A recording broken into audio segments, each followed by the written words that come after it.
Welcome to day 2 of my 10-day bike trip series exploring the shores of Lake Huron and Lake Simcoe in Ontario, Canada. In this segment I'll be riding from my campsite at the point of Mara on Lake Simcoe up to Honey Harbour on Georgian Bay in Lake Huron, where I'm planning on taking a water taxi over to Beausoleil Island to camp for the night. So today is Saturday, July 21st, 2018, and it seems to be quite windy this morning. I packed up all of my gear and was on the road by around 8:45. Rather than retracing the route that I took along Lakeshore Drive last night, I instead decided to take Romero Road 47 for a change of scenery. The wind appears to be coming from the southeast, which is perfect considering my destination for today is northwest of my starting point. As I was approaching the community of Brechin, I could see a long freight train on the CN railway line ahead. Brechin looked much the same as it did when I visited last night. I turned left onto Highway 12 and headed north. It's a pretty busy highway, but this early on a Saturday morning it doesn't seem to be too bad. A few kilometers up the road, the highway crosses over the CN rail tracks again. When I reached Concession Road 7, I turned and headed west. This road still has a speed limit of 80 kilometers per hour, but it's very underutilized compared to Highway 12. When I reached Side Road 20, I turned right and headed north. The large bird you can see here is an osprey. They feed mostly on fish and like to build their nests up high in the air. Just up the road there are these even larger birds. These are ostriches, which are flightless birds that are native to Africa.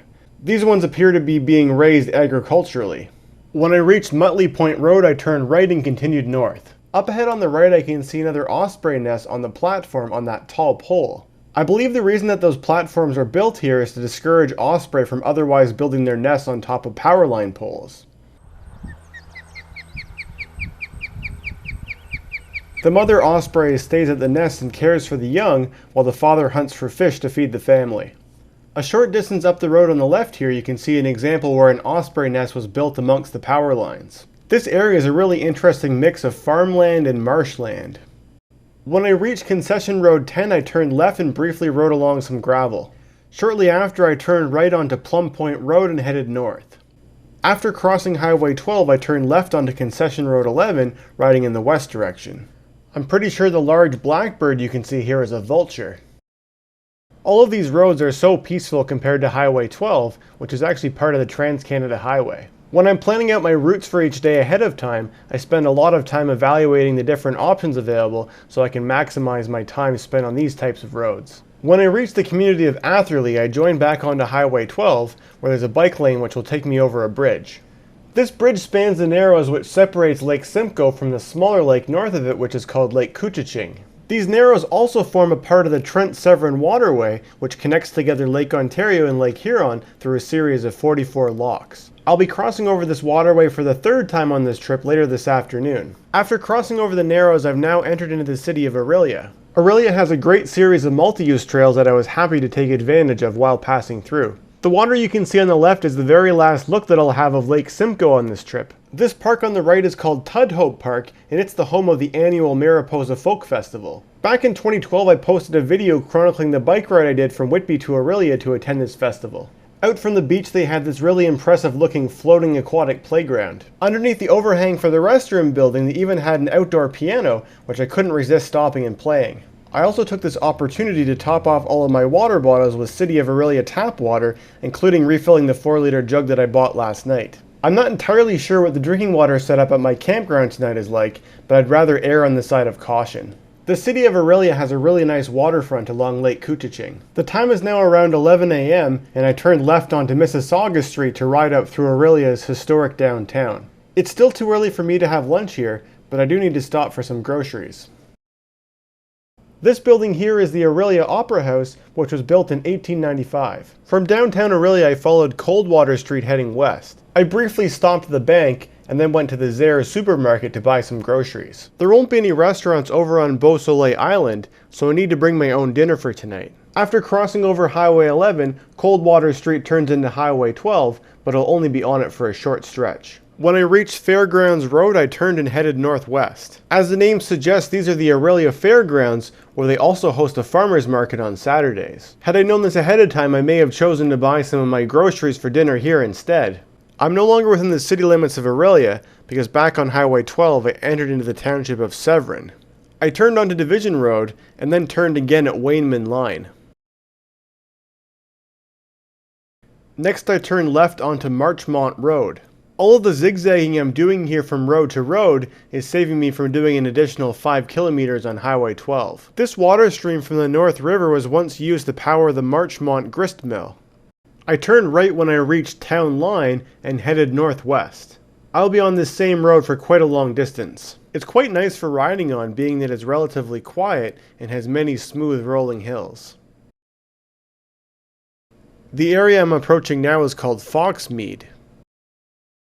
The gravel rail trail I'm crossing here runs from Orillia to the community of Coldwater and then continues through Wabasheen to Midland. I've ridden the Orillia to Coldwater portion of the trail back in 2012, and I'm planning on riding the Wabasheen to Midland section as part of my route for tomorrow.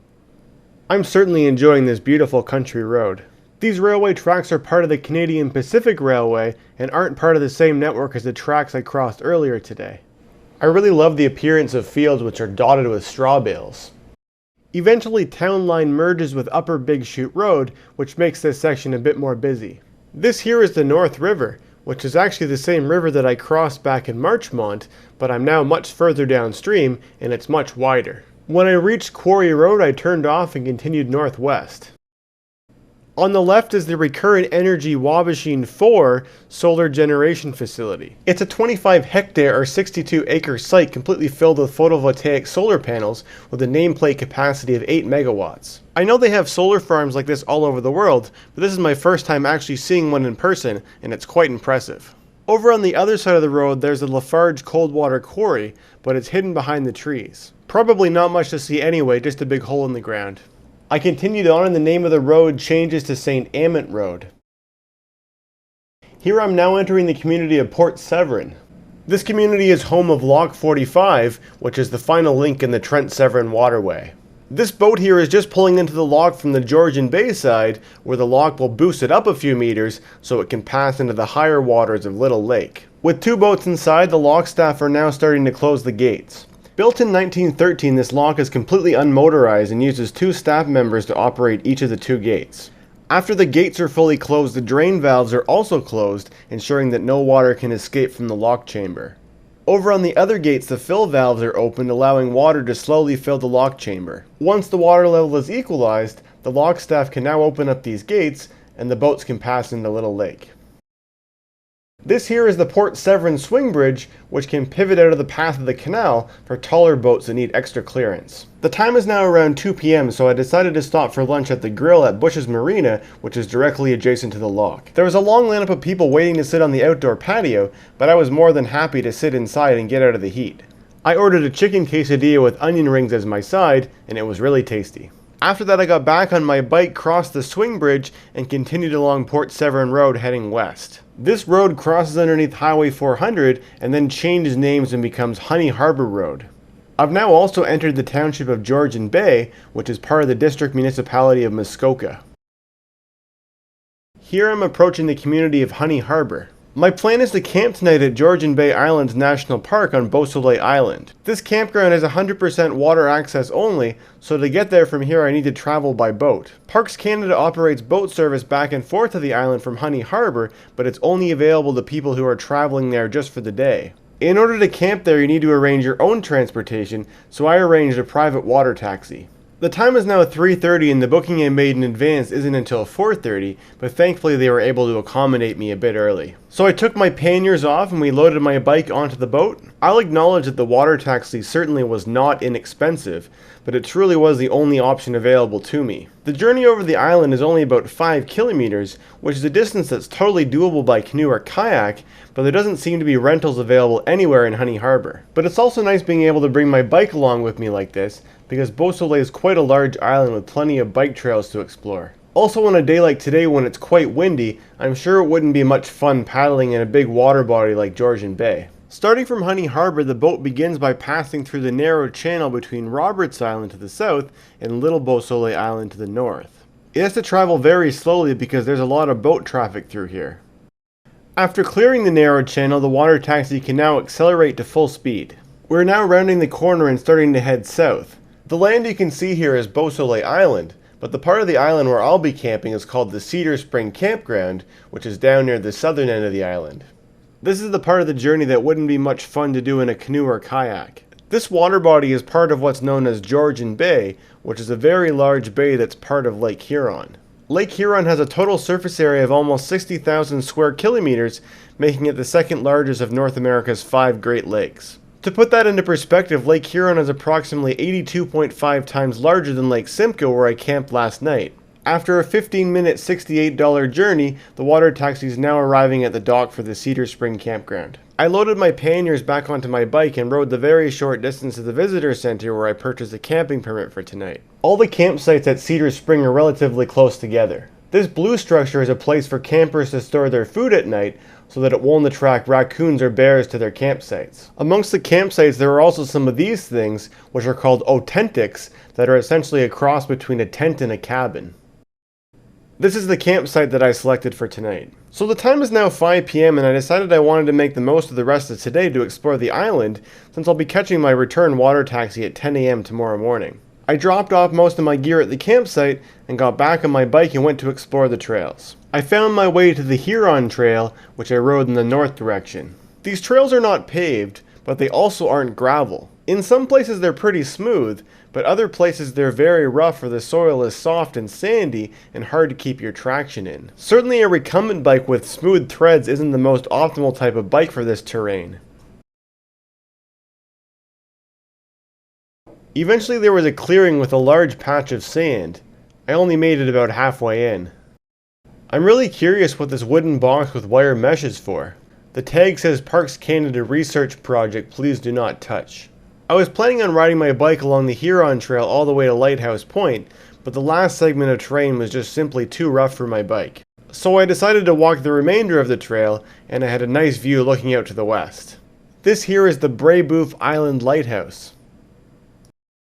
From Lighthouse Point I backtracked along the Huron Trail to the fork where the Rockview hiking trail branches off. All of these trails near the north end of the island do not allow bikes, so I figured they'll be interesting to explore on foot. So I locked up my bike and left it at the fork and headed down the Rockview Trail. When I reached the Portage Trail I turned right and used it to cut across to the Massasauga Trail.